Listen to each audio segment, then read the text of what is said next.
Hello guys, আজকে আমরা শিখব মশলার নাম। রান্নাঘরে এত রকমের মশলা আছে, কিন্তু আমরা জানি না যে কোন মশলাকে ইংরেজিতে কি বলা হয়। তো সেই মশলাগুলো আমাদের শিখে নেওয়া অবশ্যই দরকার। চলো আমরা আজকে শিখে নিই আর ইংরেজিতে মশলার নাম। দ্য নেম অফ স্পাইসেস, মানে কোন মশলাকে ইংরেজিতে কি বলা হয়। তো আমরা শুরু করি। এখানে কি দেখা যাচ্ছে? জিরা। তাহলে জিরাকে ইংরেজিতে কি বলা হয়? কিউমিন। কিউমিন মানে হচ্ছে জিরা। সাথে সাথে প্রোনাউন্সিয়েশনটা দেখে নেবে। আচ্ছা, নেক্সট আসছে দারচিনি। দারচিনিকে ইংরেজিতে কী বলা হয়? সিনামন। সিনামন মানে দারচিনি। আচ্ছা, নেক্সট আসছে লবঙ্গ। লবঙ্গকে কী বলা হয়? ক্লোভস। ক্লোভস মানে লবঙ্গ। এবার আসছে মেস মানে জয়িত্রী। জয়িত্রীকে কী বলা হয়? ইংরেজিতে মেস বলা হয়। নেক্সট আসছে আদা। আদাকে কী বলা হয়? গিঞ্জার।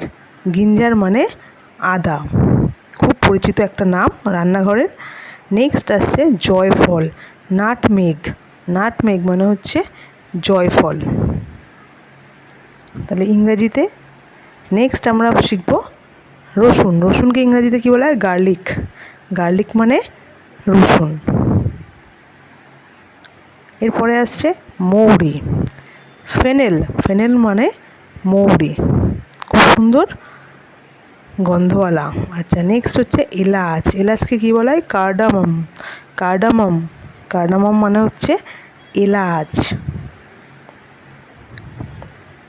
এরপর আসছে ধনিয়া, মানে হচ্ছে কোরিয়েন্ডার। তাহলে ধনে পাতা ইংরাজি কী হয়? Coriander leaves. এবার আসছে তেজপাতা। তেজপাতাকে ইংরাজিতে কী বলা হয়? Bay leaf. বে লিফ মানে তেজপাতা। নেক্সট আমরা দেখব সর্ষে বা সরিষা। কী হয়? মাস্টার্ড। মাস্টার্ড মানে সরিষা, যেটা দেখে দেবো সরিষার তেল, মাস্টার্ড অয়েল। নেক্সট হচ্ছে হলুদ। টারমেরিক। টারমেরিক মানে হলুদ। টারমেরিক পাউডার মানে হলুদ গুঁড়ো। আচ্ছা, নেক্সট আসছে ফেনুগ্রিক মানে মেথি।